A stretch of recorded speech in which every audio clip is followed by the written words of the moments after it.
పరిత్రాణాయ సాధూనాం వినాశాయ చ దుష్కృతాం ధర్మ సంస్థాపనార్థాయ సంభవామి యుగే యుగే. నేను నన్ను ఒక రూపంతో చూడాలనుకున్న వారి యొక్క కోరిక తీర్చడం కోసం, ధర్మాన్ని ఎవరు పాడు చేద్దామనుకుంటున్నారో అటువంటి వారిని శరీరముతో ఉండకుండా చేసి మళ్ళీ ధర్మాన్ని కాపాడడం కోసం, వాళ్ళకంటూ శరీరం ఉండబట్టి కదా వాళ్ళు ధర్మాన్ని పాడు చేయగలరు. కాబట్టి ఆ శరీరం తీసేస్తే ఇంక ఇప్పుడు వాళ్ళు ధర్మం జోలికి రాలేరు. కాబట్టి వాళ్ళని తుదముట్టించుట కొరకు నేను అవతారమును స్వీకరిస్తూ ఉంటాను ప్రతి యుగమునందు.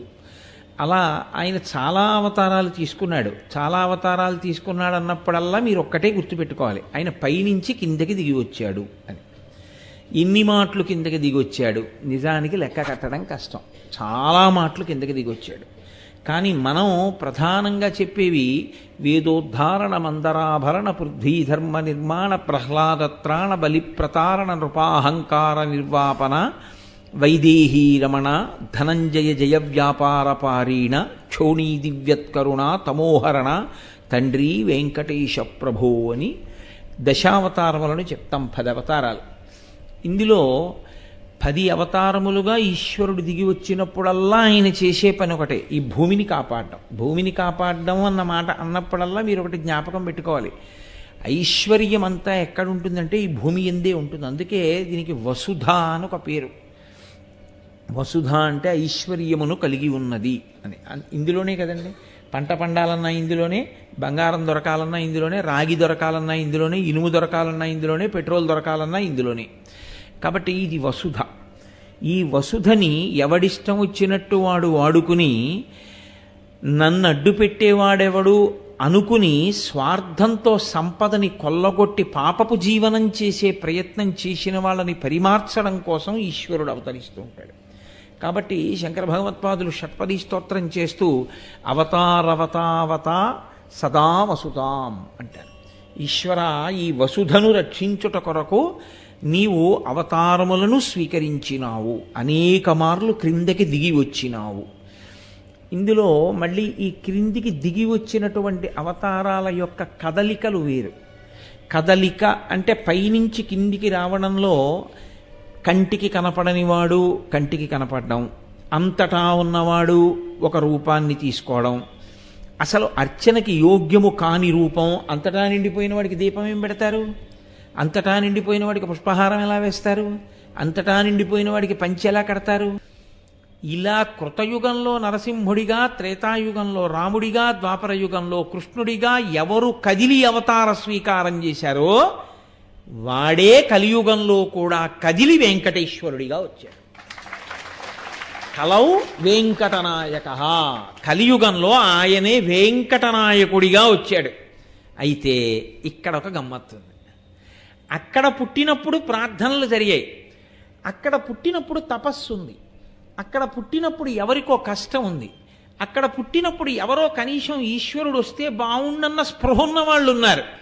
ఇక్కడ అలా ఏమైనా ఉందా ఆయన రావడానికి? అసలు అది పరిశీలనం చేస్తే వెంకటరమణుడి పట్ల భక్తితో ఎందుకు ఉండాలో అర్థం అవుతుంది. లేకపోతే వెంకటరమణుడు ఎంతసేపు ఎందుకు గుర్తొస్తాడంటే ఎప్పుడూ కోరికలకి గుర్తొస్తాడంతే. ఏ కోరిక లేకుండా ఆయన్ని చూడడానికి వెళ్ళడం అనేటటువంటిది జీవితంలో ఎప్పుడూ ఉండదు. ఎందుకంటే ఏదో కోరిక, ఏదో ఆపద, ఓసారి ఏడుకొండల వాడి దగ్గరికి వెళ్ళి వస్తూ ఉండడం, అందుకే పనికొస్తూ ఉంటాడు ఆయన.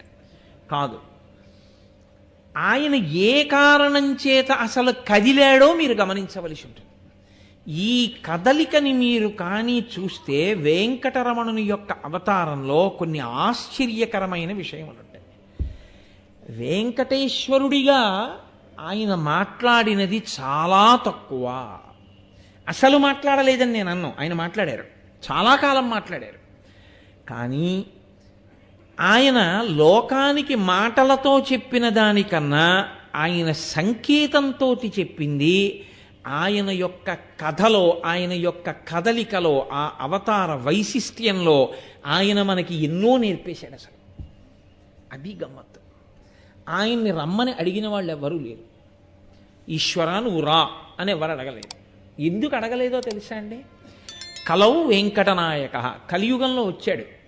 కలియుగంలో ఆయన ఒక తల్లి కడుపున పుడితే కృష్ణుడనో రాముడనో ఎవరో ఒకళ్ళు పేరు పెట్టడం ఉంటుంది. ఏదో విశ్వామిత్రుడు వశిష్ఠ మహర్షి పెట్టారు రామ అని పేరు. ఏదో కృష్ణ గర్గుడు పెట్టాడు. వామన తల్లిదండ్రులే పొట్టిగా ఉన్నారని అలా పిలిచారు. కానీ అసలు వెంకటేశ్వర ఈ పేరు ఎవరు పెట్టారు? ఏ ఋషి అన్నా పెట్టాడు ఆయనకి ఆ పేరు? లేకపోతే ఆయన ఏదో తల్లిదండ్రులకి ఒక అవతారంలా దిగి వచ్చినప్పుడు ఆయన ప్రకటనమై ఒకరికి కనపడితే మొదట ఎవరైనా ఆయనకి ఇలా నామకరణం చేశారా? ఆయనకి బాల్యము అన్న అవస్థ ఏమైనా ఉందా? రాముడికి ఉన్నట్టే, కృష్ణుడికి ఉన్నట్టే, వామనమూర్తికి ఉన్నట్టే వెంకటరమణుడికి బాల్యం ఏమైనా ఉందా? అసలు ఆయన ఎందుకు ప్రకటనమైనట్టు, ఎక్కడ ప్రకటనమైనట్టు, దానికి కారణం ఏమిటి, ఎందుకు కదిలినట్టు మరి ఆయన? ఇది మీరు పరిశీలనం చేస్తే అప్పుడు మీరు వెంకటేశ్వరావతారమును గూర్చి పరిశీలనం చేసినట్టు. ఆ పరిశీలనం చెయ్యడమే, దాని గురించి వినడమే నన్ను నమ్మండి పరిపూర్ణమైన వెంకటేశ్వరానుగ్రహమునకు కారణమవుతుంది. ఎందుకు కదలవలసి వచ్చింది ఆయన అంటే ఎవ్వరూ ఆయన్ని కదలమని అడిగేవాళ్ళు లేకపోవడం వల్ల. కలియుగంలో కదలడానికి కారణం ఏమిటో తెలుసా అండి? ఆయన కదలాలన్న కోరిక ఎవరికీ లేదు. అసలు ఈశ్వరుడు కదలాలి, ఈశ్వరుడు కనపడాలన్న కోరిక లేదు. యథార్థం అంతే చెప్పాలి. ఎందుకో తెలుసా అండి? అందుకే ఆయన పేరు వెంకటేశ్వరుడిని పెట్టుకున్నాడు. ఎవ్వరూ పెట్టలేదు, ఆయనే పెట్టుకున్నాడు. వేం పాపం కటతే అస్మాత్ పాపదహన శక్తిత వెంకటాచలమిత్యేవా నామదేవస్తథాజగు అంటుంది భవిష్యోత్తర పురాణం. వేం అంటే పాపం, పెట్టుకోవడం వెంకటేశ్వరుడు, వెంకటేశ్వరరావు అని పేరెట్టుకుంటారు. పెళ్లి కార్డులో రాసేటప్పుడు వెంకటేశ్వరరావు అని రాస్తారు. వెం అన్న మాటకు అర్థం లేదు. వేం దీర్ఘం ఉంటే పాపం. వేం పాపం. కటేశ్వరుడు అంటే కట అంటే తొలగించుట. పాపమును తొలగించగలిగినటువంటి తిరుగులేని అధికారం ఉన్నవాడెవరో వాడు ఈశ్వరుడు. పాపములను తొలగించగలడు. అసలు పాపం అంటే ఏమిటో తెలిస్తే కదండి వెంకటేశ్వరుడు అంటే ఏమిటో తెలియడానికి. పాపము అన్న మాటని మీరు చాలా జాగ్రత్తగా పరిశీలనం చేస్తే మీరు అసలు మీకు వెంకటేశ్వరుడికి ఉన్న అనుబంధం ఏమిటో మీకు అర్థమవుతుంది. పాపము అన్న మాటకు అర్థం ఏమిటో తెలుసా అండి? శాస్త్రము చేత చెప్పబడినా చెప్పబడకపోయినా మీ కామము కొరకు, మీ ద్వేషము కొరకు మీరు చేయు కర్మకు పాపమని పేరు. కాబట్టి ఏది మీరు కోరికతో చేస్తారో, ఏది మీరు ద్వేషంతో చేస్తారో దానికే పాపమని పేరు. కలియుగంలో కలి యొక్క ప్రభావం చేత అందరూ ఆ కోణంలోకి పడిపోతారు. శాస్త్రమే వద్దు అని శాస్త్ర ప్రమాణమనే ధిక్కరించిన వాడు ఈశ్వరుడు కావాలని ఎలా అడుగుతాడు? ఈశ్వరుడు వచ్చి అక్కడ కూర్చున్నాడు అనుకోండి, మీరు ఆర్తితో ప్రార్థన చేసి ఈశ్వరుణ్ణి తెచ్చుకున్నారనుకోండి అందరూ కలిసి, ఆయన ధర్మంగా ఉండు అంటాడు, శాస్త్రమును పాటించు అంటాడు. ఎవరికి కావాలి శాస్త్రం? ఎవరికి కావాలి ధర్మం? అక్కర్లేదు ఎవరికి, ఎవ్వరికీ అక్కర్లేదు. కాబట్టి ఎవ్వరూ ఈశ్వరుణ్ణి రమ్మని పిలవరు. ఎవ్వరూ ఈశ్వరుణ్ణి రమ్మని పిలవకపోతే కలియుగ ప్రారంభమునందు ఎలా ఉందో తెలుసా అండి? ఇంకా ఇప్పుడు అనుకుంటున్నారేమో మీరు, ద్వాపరయుగం పూర్తయి కలియుగం వచ్చింది అంతే. అప్పటికి నారద మహర్షి వచ్చారు. ఆయన మహోపకారి, మహానుభావుడు, లోకమునకంతటికీ ఎప్పుడూ ఉపకారం చేస్తూ ఉంటారు ఆయన. ఆయన ఈ కలియుగంలో జనులు ఎలా ఉంటారో చూద్దాం అనుకున్నారు. ఏదో విదేశాలు వెళితే ఆ దేశంలో వాళ్ళు ఎలా ఉంటారో చూద్దామని చూస్తుంటారు, చూశారు.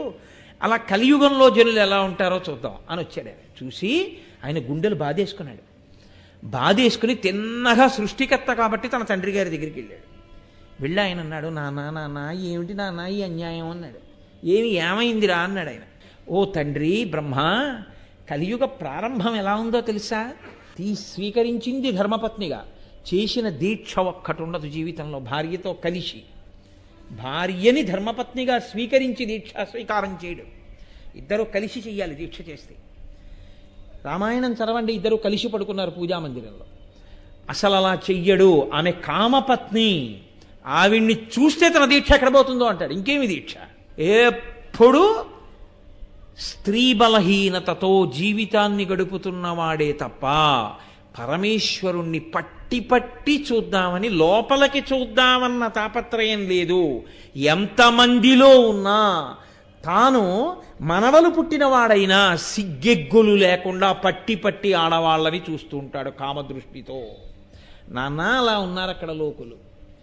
2, ఒక్కనాడు పంచె కట్టుకుని భగవంతుని యొక్క మందిరంలో కూర్చుని ఈశ్వరుడికి వాడు జీవితంలో పంచోపచారములు చేయడు. వాడి బ్రతుకంతా ఎవరిని స్తోత్రం చేస్తుంటాడో తెలుసా అండి? ఎప్పుడూ ఆఫీసర్నే. తన మీద అధికారి ఎవరుంటారో ఆయన మీద ఎంత కవిత్వం అయినా చెప్తాడు. ఎదురుగుండా వెళ్ళి కూర్చుని మీరు ఇంద్రుడు, మీరు చంద్రుడు, మీరు ఉపేంద్రుడు, మీరు అంతవారు, మీరు ఇంతివారు, ఎంత స్తోత్రం చేస్తుంటాడో. ఈశ్వరుడి దగ్గరికి వెళ్ళి చదువు అన్నారనుకోండి, నీ పాద కమల సేవయు పద్యం కూడా ఆయనకి రాదు, ఏమీ రాదు. అదే కలిపురుష లక్షణం. అంటే కలి ఆయనని అంత ఆవహించి ఉన్నాడు. ఎప్పుడూ స్తోత్రం ఎవరిని? రాజు అంటే అధికారి, అధికారుల్ని స్తోత్రం చేస్తుంటారు. శ్రీనాథుని నాడు సేవింపనొల్లక శ్రీమంతులగుట కాంక్షించువారు. వాడి జన్మంతా లక్ష్మీదేవికే పూజ, వాడు విష్ణు భగవానుడికి పూజ చేయడు. ఎందుకో తెలుసా అండి? ఆవిడికి ఎందుకు పూజ, ఆయనకెందుకు? ఆవిడుంటే చాలు. నాకు సీతమ్మ తల్లి ఉంటే చాలు, రాముడు అక్కర్లేదన్న వాడికి 10 తలలు పోయాయని వాడు తెలుసుకుని ఉంటే వాడు లక్ష్మిని విష్ణువుతో కలిపి అర్చన చేస్తాడు. వాడికి విష్ణువు అక్కర్లేదు. విష్ణువు ఎందుకు, ఆయన ఏం చేస్తాడు నాకంటే? లక్ష్మి ఐశ్వర్యం ఇస్తుంది, అందుని ఆవిడ కావాలి. అంటే శ్రీనాథునేనాడు శ్రీవింపనొల్లక శ్రీమంతులగుట కాంక్షించువారు. ఆవిడో నిత్యానపాయనీం. ఆవిడ అసలు భర్తని విడిచిపెట్టి ఉండదు. భర్తని విడిచిపెట్టి ఉండని తల్లి ఆయనని విడిచిపెట్టి ఆవిడ్ని పూజ చేసేవాడు ఇంటికి ఎలా వస్తుంది? అసలు ఆవిడ రాదు. కానీ వీడు ఆవిడ్ని ఒక్కదాన్నే పూజ చేస్తుంటాడు. ఇది చాలా విచిత్రం నాన్న. కలియుగంలో అప్పటికలా ఉంది అంటే మీరు చూడండి. కాబట్టి అసలు నారాయణుణ్ణి చేరుకోవడానికి మనుష్య జన్మ వచ్చిందరా. దీంతో శాస్త్రం చెప్పిన వాక్కులను అనుసరించి కర్మాచరణం చెయ్యాలని ఊహ చేయడు. వాడు ఎప్పుడూ మహాపాపములకే తగులుకుంటూ ఉంటాడు. నేను ఇందాక మీతో మనవి చేసే పాపం అంటే ఏమిటో. ఇప్పుడు దానికి తగులుతూ ఉంటాడు. చిత్రగుప్తుడి ఖాతా నిండా వీడి పేరే ఉంటుంది. అసలు మోక్షం అంటే ఏమిటి అన్నది కూడా వాడికి తెలియదు జీవితంలో. అసలు ఆ మాట వాడికి అక్కర్లేదు. ఎప్పుడు తినడం తినడం తినడం తినడం తినడం అంటే ఆహారమే అని మీరు అనుకోకండి. భోగం భోగం భోగం భోగం. ఎప్పుడు దీన్ని ఎంత భోగాలకి గురి చేయొచ్చు, దీన్ని ఎంత భోగాలకి గురి చేయొచ్చు, దీనికి ఎన్ని భోగాలు పెట్టచ్చు, దీనికి ఎన్ని భోగాలు పెట్టచ్చు. ఇదే భక్తి మార్గ సాధనాకైక చిత్తులై తప్ప వాడి జన్మాంతరంలో ఈ భోగాలకి దూరంగా ఉండి దీన్ని క్లేశ పెట్టైనా ఈశ్వరుడి వైపు అడుగేస్తాననడం. నాన్న వీళ్ళు ఇలా పతితులైపోవడం చూసి నాకు చాలా బాధగా ఉంది నాన్న, ఏమిటి వీళ్ళందరూ ఇలా ఉన్నారని అడిగాడు ఆయన. కాబట్టి కలియుగము అన్న దాంట్లో కలి యొక్క లక్షణమేమి అనగా విశేషమైనటువంటి పాపకర్మ వైపుకి తీసుకెడుతుంటాడు. అందుకే మహానుభావుడు అంతకారుణ్యంతో అక్కడ చెయ్యరానివి ఎన్నెన్నో చేసేసినా క్షమించి ఊరుకుంటున్నాడు. ఎంత కారుణ్యం అండి. కాబట్టి మహానుభావుడు చూడండి, ఆయన ఇప్పుడు కదలాలి, అవతారంగా రావాలి. అవతారం అన్నమాట మీకు నేను మనవి చేశాను. ఆయన ఒక రూపముతో కిందకి దిగి రావాలి 7 కొండల మీదకి. ఎలా వచ్చాడు, ఆ కదలిక ఎలా సంభవించింది అంటే కలియుగం కదా ప్రారంభమైంది. కొంతమంది వెళ్ళి బ్రహ్మగారిని అడిగారు, అయ్య బాబోయ్ కలిపురుషుడు అంతటా వ్యాపించిపోయాడు కదా, కలిపురుషుని యొక్క ప్రభావము లేని ప్రదేశం ఏదైనా ఉంటే చెప్పు, మేము అక్కడే ఉంటామన్నారు. ఆయన నవ్వి నవ్వి ఓ చిన్న దర్భచక్రాన్ని తీసి విడిచిపెట్టాడు. దీని నిమి ఎక్కడ విరిగిపోతుందో, దాని ఇరుసు ఎక్కడ పడిపోతుందో అక్కడికి వెళ్ళి తపస్సు చేసుకోండి అన్నాడు. అదే నైమిషారణ్యం. అక్కడికి వెళ్ళి ఋషులు ఆశ్రమాలు నిర్మించుకుని యజ్ఞయాగాదులు చేసుకుంటున్నారు. చేసుకుంటుంటే కదపాలి కదండి ఈశ్వరుణ్ణి తీసుకురావాలి అవతారంగా. కలియుగంలో లోకులు పాడైపోతున్నారు. ఎవరికి బాగా తెలుసు కలియుగ లక్షణం? ఒకటి బ్రహ్మగారికి తెలుసు, 2 నారదుడికి తెలుసు. చాలా పాడైపోతున్నా ఎవరికి మనం పాడైపోతున్నామన్న స్పృహ ఉండదు. మనం ఎంత బాగుపడిపోతున్నామో అని అనుకుంటారు. అందుకే మీరు చూడండి, లోకంలో ఒక ఆశ్చర్యకరమైన సందర్భం ఉండదు. ఇంకా మీకు కొంచెం తక్కువ ఉంటుంది. నా బోటిగాడు ఈ ఉపన్యాసాలు చెప్పినటువంటి ప్రారబ్ధానికి ఒక పెద్ద శిక్ష ఒకటి అనుభవిస్తూ ఉంటాం. తనని తాను పరిచయం చేసుకుంటాడు. ముందొచ్చి నేను ఫలానా అండి అంటాడు, అంతే. తర్వాత వచ్చేటటువంటి మాట ఏమిటో మీరు గ్రహించేయచ్చు. మీకు అలవాటు అయిపోతుంది. ఆయన ఏమంటాడో తెలుసా అండి, నేనండి ఇప్పటికీ వెంకటేశ్వర స్వామి వారికి అండి ఓ వెండి కిరీటం ఒకటి చేయించానండి. మా ఊళ్ళో రామాలయంలోనండి 2 మెట్లు కట్టించానండి. నేనండి సింహాచలం మొదలుపెట్టి వెంకటాచలం వరకు అన్ని చోట్ల కళ్యాణం చేసేసానండి. వీడు చేయకపోతే ఆయనకి కళ్యాణమే లేదన్నట్టు మాట్లాడుతుంటాడు. అసలు నిజంగా ఈశ్వరుడు నన్ను అనుగ్రహించాడు, నేను చేసిన దానితో పోలిస్తే నీ చెయ్యని విన్ని అనుకున్నవాడు అది చెప్పుకోవడానికి సిగ్గుపడతాడు. కానీ అదే పనిగా ఇంకా చెప్తూనే ఉంటారంతే. మేము అంత వాళ్ళం, మేము ఇంత వాళ్ళం, మా అంత మంచివాళ్ళు ఎక్కడున్నారు, లోకంలో ఎక్కడుంటారన్నట్టు మాట్లాడుతుంటారు. ఇది కలియుగంలో లక్షణం. కాబట్టి ఎవడికి వాడికి గొప్ప తృప్తి, ఎవడికి వాడికే. ఇంకా మనం అసలు ఈశ్వరుణ్ణి పిలవలసిన అవసరం ఇంత పుణ్యాత్మను. కాబట్టి ఆయన ఇప్పుడు లేడు, ఎక్కడ లేడు, మనలోనే ఉన్నాడు. అసలు ఆయన ఉన్నది నా గురించే, నా వెంటే ఉంటాడు. కాబట్టి ఇంకా నాకు మళ్ళీ ఈశ్వరుణ్ణి నేను పిలవడం ఏడు పిలవక్కర్లేదు. కాబట్టి ఎవడు పిలవడు, ఎవడి జీవనం వాడికి తృప్తి. ఎవరికి వారికి తృప్తితో జీవనం అయిపోతోంది. బ్రహ్మగారు అన్నారు, నువ్వు బాధపడుతున్నావు కదూ, నీ బాధ తీసుకొస్తుందిలే ఈశ్వరుణ్ణి. కాబట్టి ఇప్పుడు ఇక్కడ నైమిషారణ్యానికి వచ్చినటువంటి ఋషులు వాళ్ళు పెద్ద యజ్ఞం చేస్తున్నారు. ఈయన అక్కడికి వెళ్ళారు, నారద మహర్షి వెళితే వాళ్ళన్నారు నారద మహర్షిని చూసి, మహానుభావా నువ్వు వచ్చావయ్యా, చాలా సంతోషం, రా రా స్వాగతం, తీసుకెళ్ళి కూర్చోబెట్టారు. ఆయన ఏమీ తెలియని వాళ్ళ ఒక మాట అన్నాడు నారద మహర్షి. నారద మహర్షి ఏ మాట అన్నాడో ఆ మాటకు వచ్చింది వెంకటేశ్వర అవతారం. నారద మహర్షి ఆ మాట అని ఉండి ఉండకపోతే అసలు వెంకటేశ్వర అవతారము రావడానికి అవకాశము లేదు. ఆయన అడిగాడు ఓ మాట, ఆయన మార్గాన్ని ఆలోచించాడు. అయ్యో వీళ్ళని సంస్కరించాలి, వీళ్ళ చేతకానితనం, వీళ్ళ తెలివి తక్కువతనం, వీళ్ళ అహంకారమే ఈశ్వరుడికి చూపించి తీసుకెళ్ళి వీడిని వెళ్ళి ఒరే నీ చేతకానితనం చూపించాలంటే నే చేతకాని వాడిని ఏమిటంటాడు, నీ అంత తెలివైన వాడు లేడురా అంటే వీడు ఈశ్వరుడి దగ్గరికి వెళ్ళి వీడికి ఉన్న ప్రాజ్ఞత ఏమిటో బయటెట్టుకుంటాడు, వీడి అహంకారం ఏమిటో. అప్పుడు ఈశ్వరుడు చూసి అరే రే రే రే నన్ను నమ్ముకున్న వాళ్ళన్న వాళ్ళే ఇంత అహంకారంగా ఉంటే మిగిలిన వాళ్ళు ఎలా ఉన్నారో, కాబట్టి వాళ్ళు పిలవకపోయినా నేను వెళ్ళాలని తండ్రి వచ్చినట్టు వస్తాడు, కాబట్టి ఇప్పుడు నేను మాట మాట్లాడాలరా అనుకున్నాడు. అని ఆయన అన్నాడు ఋషుల దగ్గరికి వెళ్ళి, మీరు యజ్ఞం చేస్తున్నారు కదా, ఈ యజ్ఞము యొక్క ఆధ్యక్షమును పొందినవాడెవరు, పెద్దరికం ఎవరిది యజ్ఞంలో, ఎవరు పుచ్చుకుంటారు ఈ హవిస్సునంతటిని, ఎవరిని ప్రధానంగా మీరు అసలు పూజిస్తారు దేవతల్లో, అందరిలో గొప్పవాడెవరు అని అడిగాడు. వాళ్ళేమనవలసి ఉంటుందంటే బ్రహ్మమును ఉద్దేశించి, బ్రహ్మమే ఉన్నదంతటా, ఆ బ్రహ్మమే అన్ని రూపములలో ఉంది. కాబట్టి మేము బ్రహ్మము కొరకు యజ్ఞం చేస్తున్నాం అనాలి. కానీ కలియుగ లక్షణం ఏమిటి, అన్నిటిలోనూ కూడా రాగముతోటో ద్వేషముతోటో కదండి చూడాలి. అలా చూస్తే కలిపురుష లక్షణం ప్రవేశించేసిందని గుర్తు. అధికుడు ఏమిటి, అల్పుడు ఏమిటి. నేను మీకు అయ్యప్ప స్వామిని చూపించి ఈయనెవరు అని నేను మిమ్మల్ని అన్నాను అనుకోండి, ఆయన బ్రహ్మము అన్నారు. శివుడా అన్నాను, కాదు అన్నవాడు కాదు, తెలుసున్నవాడు. ఆయనే శివుడు, ఆయనే విష్ణువు, ఆయనే సుబ్రహ్మణ్యుడు, ఆయనే వినాయకుడు, ఆయనే అన్ని అన్నవాడు, తెలుసున్నవాడు. ఈయన ఇది, ఈయన అది కాదు, ఈయన అది కాదు, ఈయన అది కాదు అని చెప్పినవాడు ఏదీ తెలియనివాడు, చాలా అల్లరి ఎక్కువ ఉన్నవాడు.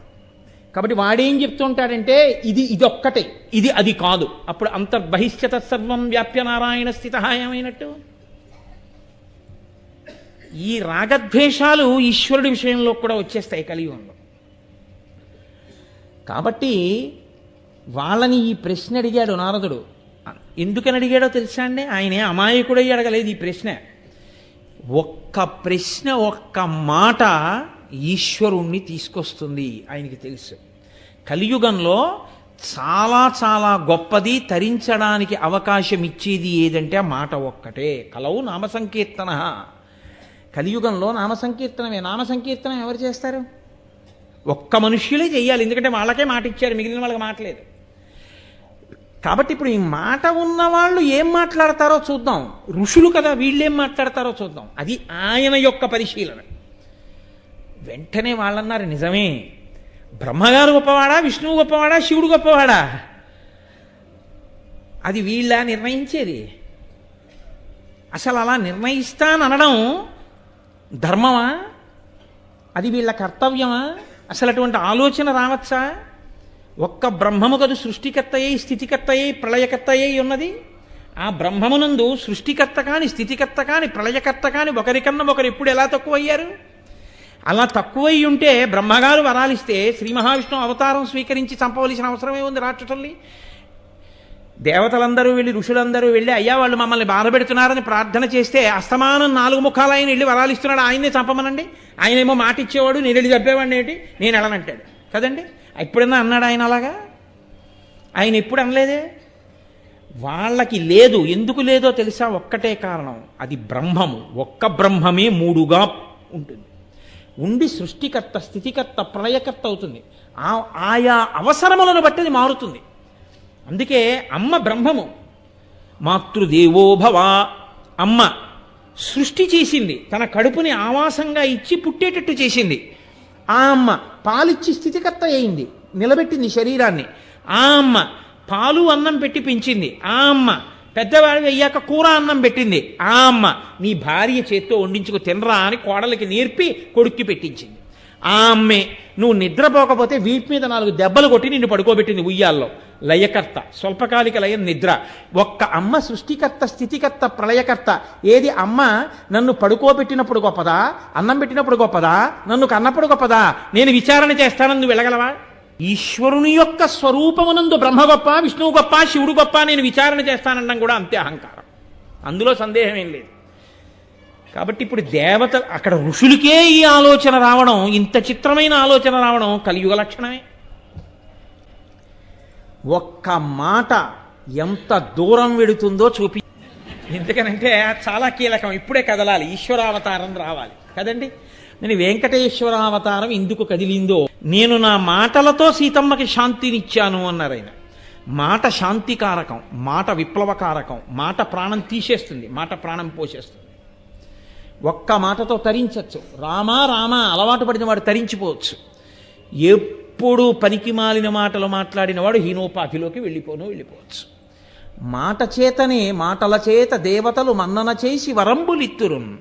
ఆ మాటల చేత దేవతలు మన్నన చేసి వరాలిస్తారు. ఆ మాటల చేత శత్రుత్వం వస్తుంది. నోటి మాట వలన లక్ష్మీదేవి కటాక్షిస్తుంది. నోటి మాట వలన బంధువులు ఏర్పడతారు, స్నేహితులు ఏర్పడతారు. నోటి మాట వలన శత్రువులు ఏర్పడతారు. నోటి మాట వలన బంధనంలోకి వెళ్ళిపోతాడు. నోటి మాట వలన మృత్యువుని కౌగిలించుకుంటాడు.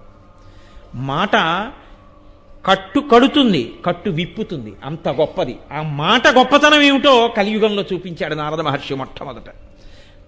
ఆయన ఒక్క ప్రశ్న వేశాడంతే ఎంత కదలికలు వచ్చాయో చూడండి.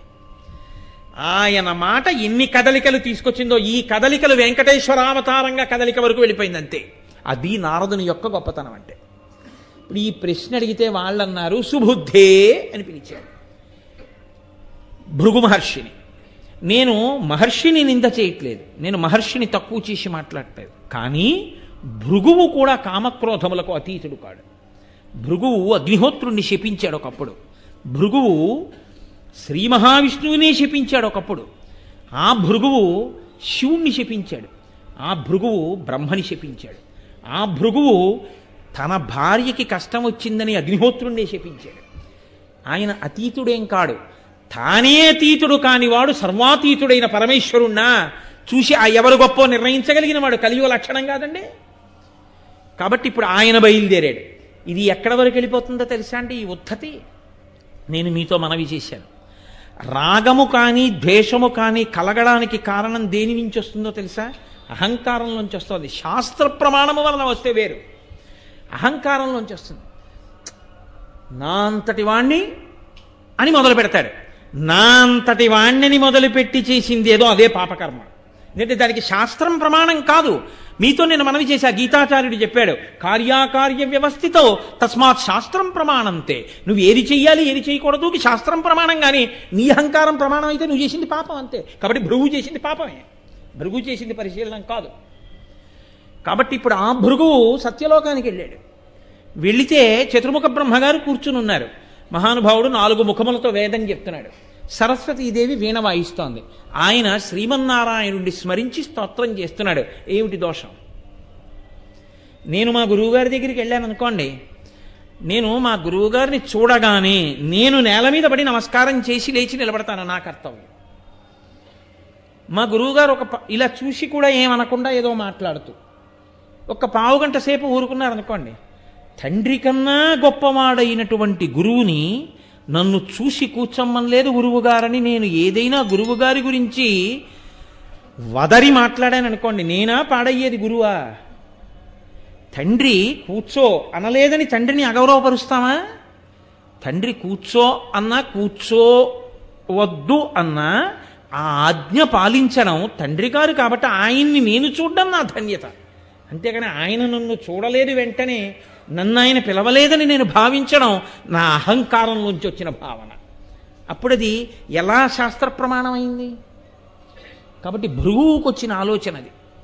కాబట్టి ఆయన కిందపడి నమస్కారం చేశాడు, చూడలేదు బ్రహ్మగారు. అది ఆయనకి కోపం వచ్చి ఆ కిందపడి నమస్కారం చేసి లేచినటువంటి భృగువుని ఇలా చూసి ఆయన ఇలా తల తిప్పుకున్నాడు. ఆయనకి తెలియదండి ఈశ్వరుడి యందు అంతర్భాగం బ్రహ్మగారు. అసలు ఈయన ఎందుకు వచ్చాడో, ఈయన ఎవరి మాట మేరకి కదిలాడో, ఆ కదలిక ఏ కదలికకి దారి తీయాలో, ఈయన ఎక్కడికి వెళ్ళాలో, ఎక్కడికెడితే ఎవరు కదలాలో అన్నీ తెలిసిన బ్రహ్మగారు ఎందుకు మాట్లాడతాడు? ఆ కదలిక కోసం తాను కదలకుండా ఉన్నాడు. ఈ కదలిక లేని తనాన్ని కనిపెట్టలేని స్థితిలో భృగువు ఉన్నాడు. కాబట్టి ఇప్పుడు ఆయన నన్ను పలకరించలేదని కోపడ్డాడు. సరే, కోపం ఉన్నవాడికి శాపవాక్కు వస్తుంది, అది పెద్ద విశేషం కాదు. ఆయన అక్కడి నుంచి కదిలి కైలాసానికి వెళ్ళాడు.